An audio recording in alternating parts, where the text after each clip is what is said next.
여러분, 우리는 이 믿음에 대해서 너무 많이 어저께도 들었고 계속, 근데 한번 이 찬양처럼 여러분 인생을 믿음 위에 두고 살아가는지 한번 우리 믿음에 대해서 얘기할 텐데요. 믿음은 반드시 누가 있다? 대상이 있습니다. 대상이 있습니다. 히브리서 11장 6절 한 말씀을 가지고 우리가 은혜할 텐데, 시작. 믿음이 없이는 하나님을 기쁘게 하지 못하나니 하나님께 나아가는 자는 무엇이 반드시 그가 계신 것과 또한 그가 자기를 찾는 자에게 상 주심을 믿어야 할지니라. 할렐루야. 믿으십니까? 반드시입니다. 반드시. 성경적 믿음은 반드시 대상이 있다라고 얘기합니다. 사랑하는 여러분, 만약 지금 우리의 삶에서 이 믿음이라는 단어를 지워버리면 어떻게 될까요? 예배는 형식입니다. 이 믿음이라는 단어를 지워보면 무엇이다? 예배는 형식만 남고 기도는 어떨까요? 공허해지고 찬양은 단순한 노래가 될뿐입니다. 그리고 구원조차도 무너지게 맙니다. 여러분, 성경은 믿음을 단순한 선택지가 아니라 신앙의 기초요, 생명의 뿌리라고 말합니다. 믿으십니까? 여러분, 믿음 없이는 또 무엇입니까? 하나님을 기쁘게 할 수 있다 없다? 없다라고 우리에게 말씀을 우리에게 선포하고 있습니다. 그러면 말씀도 우리 안에서 역사할 수 있다 없다? 없습니다. 무엇이 없으면? 믿음이 없으면. 그러므로 오늘 이 새벽도 너무 익숙해져서 때로는 또 믿음이구나 하고 가볍게 넘어갈 때도 있습니다. 그러나 오늘 이 새벽은 그 익숙한 단어 믿음을 다시 새롭게 붙드는 여러분의 새벽 되기를 축복합니다. 자, 그러면 보겠습니다. 첫 번째 보니까 여러분은, 즉 당신은 믿음의 중요성을 알고 있습니까? 라는 질문을 던져보겠습니다. 성경은 이 믿음이 얼마나 중요한지를 분명히 증거합니다. 말씀은 반드시 누구를? 믿음을 만나야 역사가 일어난다. 할렐루야. 왜냐하면 우리 보겠습니다. 사도행전 2장 13절 다 같이 시작. 너희가 하나님의 말씀을 받을 때에 사람의 말로 아니하고 하나님의 말씀으로 받으니 이 말씀이 또한 너희 믿는 자 속에서 역사하니라. 자, 그러면 여기에서 우리 한번 수학적 공식을 보겠습니다. 자, 말씀이 무엇을 만나면? 믿음을 만나면 무엇이 일어납니까? 역사한다. 그렇다면 말씀과 믿음은 함께 함으로 역사가 이루어진다. 믿으시면 아멘. 그럼 보겠습니다. 또한 우리가 즉 좋은 말씀이라도 많이 얘기하죠. 이거 너무 좋은 말씀이야. 무엇을 만나지 못하면, 그러나 믿음을 만나지 못하면 그 말씀은 유익하지 않다는 것입니다.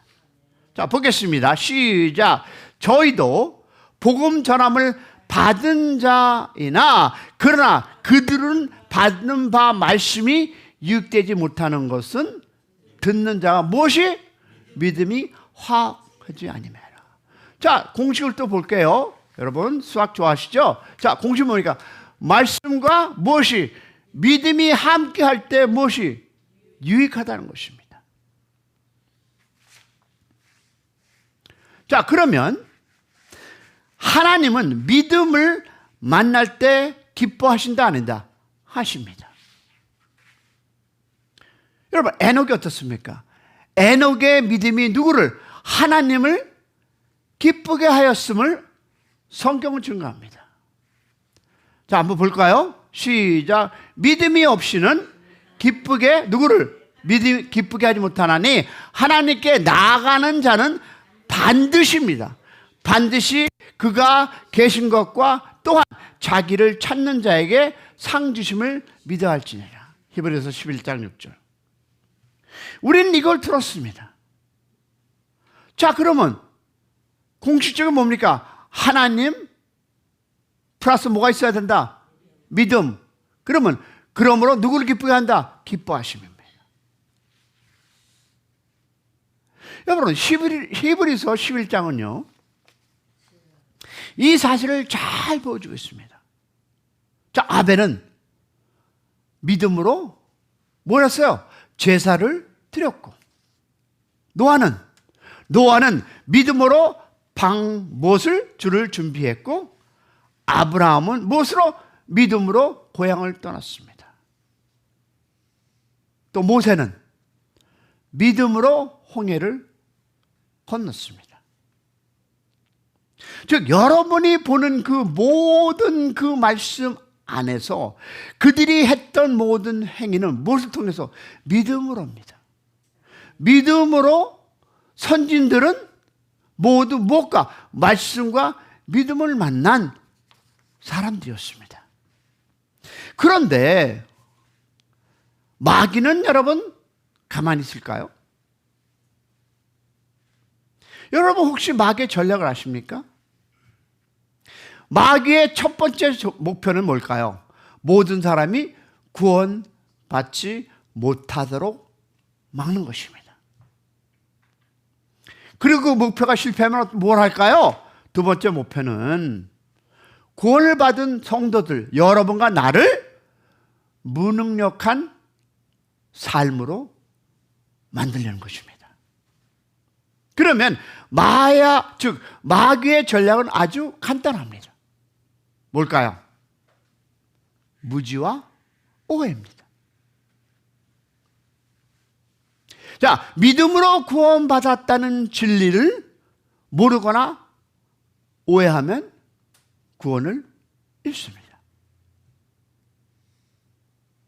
또 보니까 악인은 믿음으로 산다라는 원리를 모르거나 오해하면 풍요로운 삶을 누리지 못합니다. 즉 마귀는요 우리들에게 성도들이 믿음에 대해 무지하거나 왜곡된 이해를 갖도록 속이는 것입니다.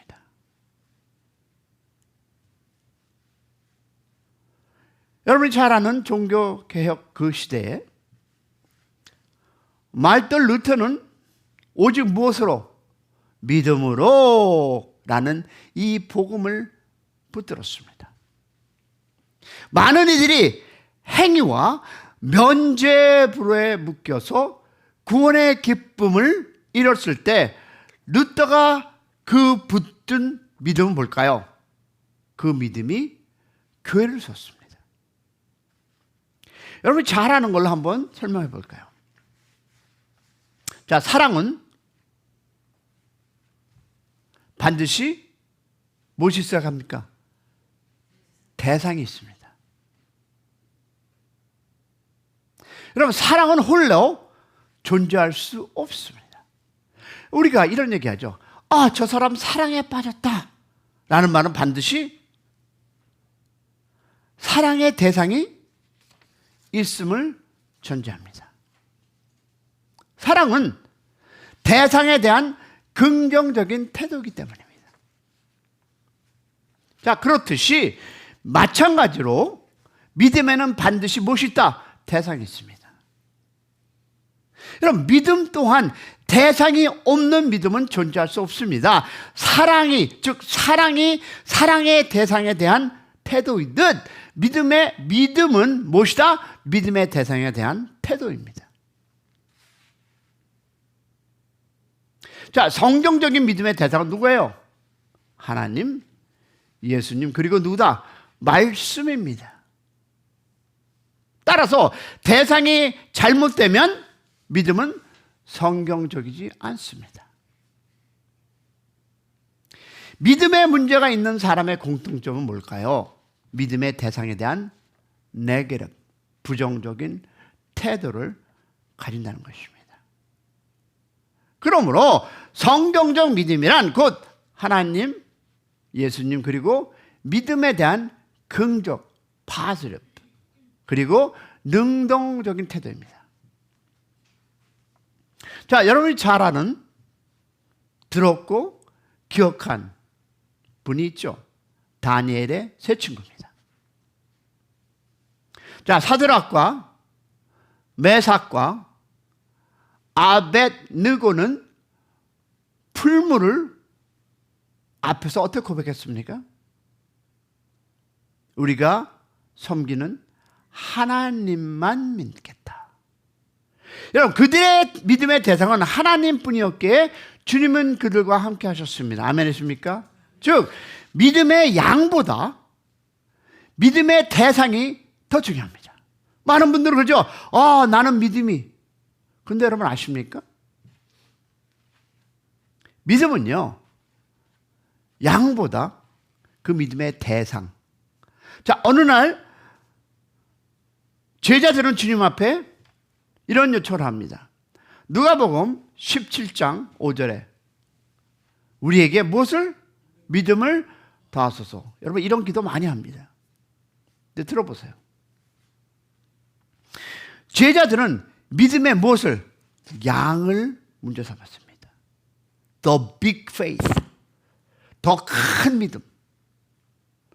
그러나 주님은 뭐 하십니까? 계자씨 한 알의 믿음을 말씀하셨습니다.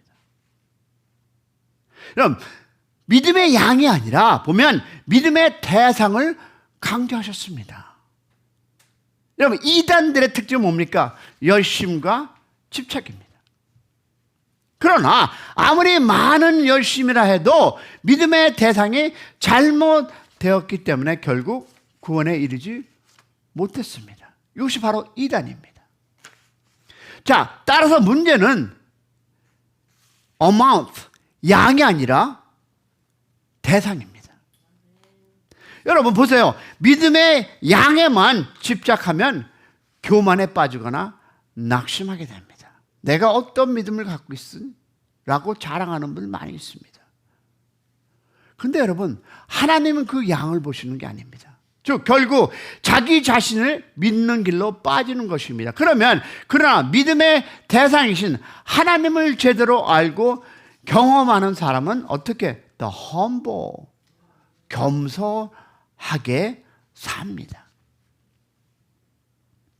여러분, 기도의 응답도 내 믿음의 양이 아니라 하나님의 자비로 주어졌음을 알기 때문에. 할렐루야. 그러면 믿음이 좋은 사람은 크기가 아니라 하나님을 아는 지식과 태도입니다.